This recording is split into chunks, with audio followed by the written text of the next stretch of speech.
Good afternoon.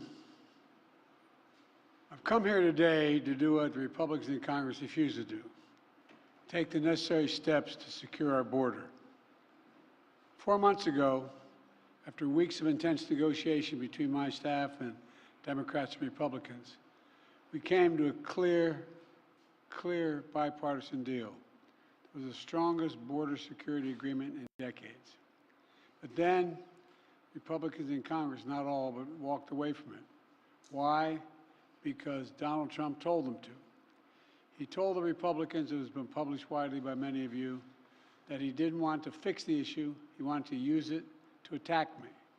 That's what he wanted to do. It was a cynical and an extremely cynical political move, and a complete disservice to the American people who are looking for us to, not to weaponize the border, but to fix it.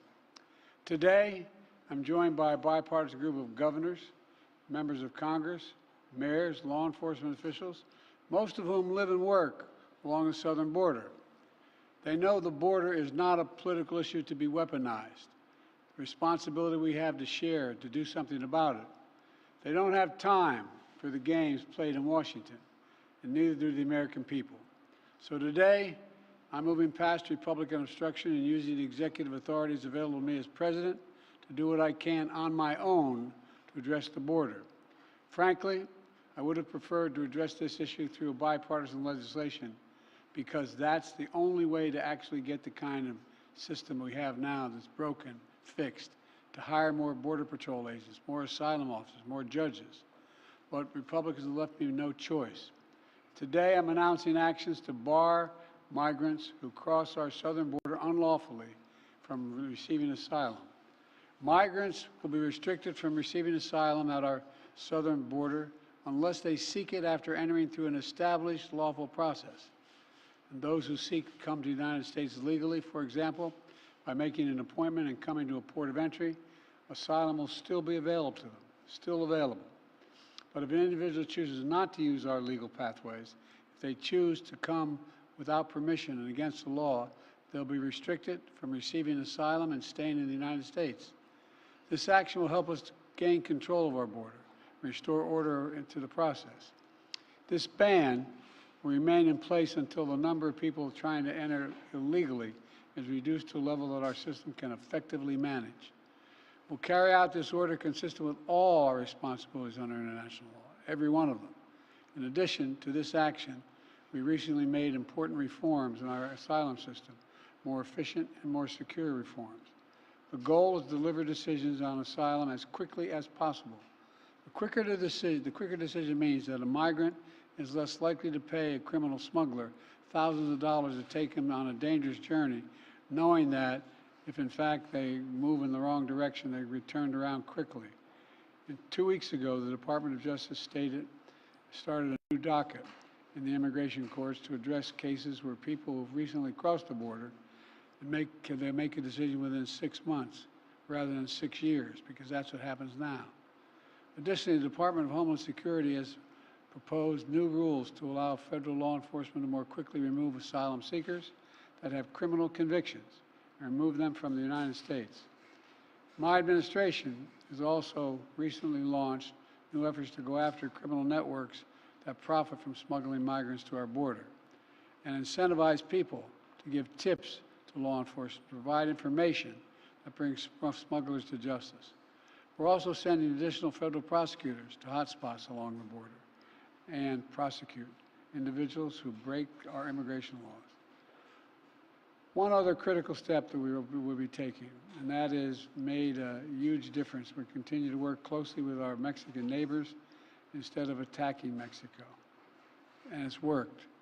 We've built a strong partnership of trust between the Mexican President López Obrador, and I'm going to do the same with the Mexican-elect President who I spoke with yesterday. We've chosen to work together with Mexico as an equal partner, and the facts are clear. Due to the arrangements that I've reached with President Obrador, the number of migrants coming and to our shared border unlawfully in recent months has dropped dramatically. But while these steps are important, they're not enough.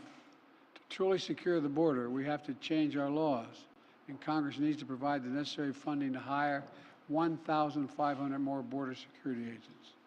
100 more immigration judges to help tackle the backlog of cases, more than 2 million of them. 4,300 more asylum officers to make decisions in less than 6 months instead of 6 years, which is what it takes now. And around 100 more high-tech detection machines to significantly increase the ability to screen and stop fentanyl being smuggled into the United States. These investments were one of the primary reasons that the Border Patrol Union endorsed the bipartisan deal in the first place. And these investments are essential, they remain essential. As far as I'm concerned, if you're not willing to spend the money to hire more Border Patrol agents, more asylum officers, more judges, more high-tech machinery, you're just not serious about protecting our border. It's as simple as that. I believe that immigration has always been the lifeblood of America. We're constantly renewed by an infusion of people and new talent. The Statue of Liberty is not some relic of American history. It stands for who we are as the United States. So I will never demonize immigrants. I'll never refer to immigrants as poisoning the blood of a country. And further, I'll never separate children from their families at the border. I will not ban people from this country because of their religious beliefs.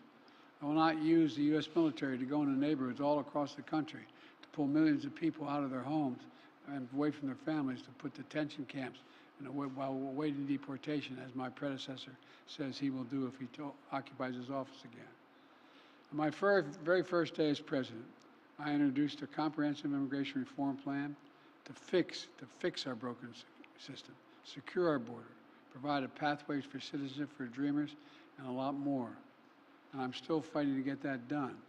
But we must face the simple truth. To protect America as a land that welcomes immigrants, we must first secure the border and secure it now. The simple truth is, there is a worldwide migrant crisis. And if the United States doesn't secure our border, there's no limit to the number of people who may try to come here, because there's no better place on the planet than the United States of America. For those who say the steps I've taken are too strict, I say to you that be patient. And goodwill of American people are wearing thin right now. Doing nothing is not an option. We have to act. We must act consistent with both our law and our values as Americans. I'll take these steps today, not to walk away from who we are as Americans, but to make sure we preserve who we are for future generations to come. Today, I've spoken about what we need to do to secure the border. In the weeks ahead, and I mean the weeks ahead, I'll speak to how we can make our immigration system more fair and more just. Let's fix the problem and stop fighting about it. I'm doing my part. We're doing our part. Congressional Republicans should do their part. Thank you very much.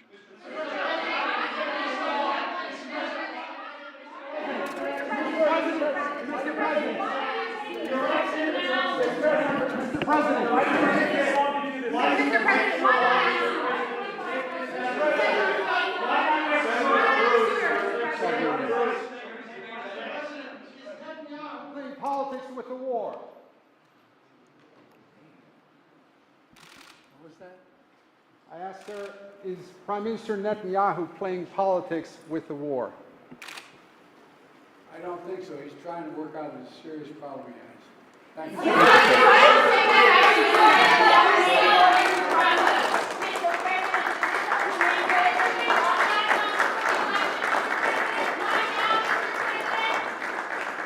Good luck.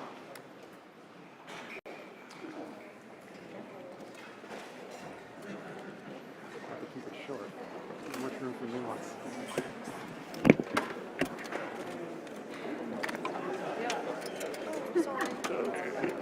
Appropriate.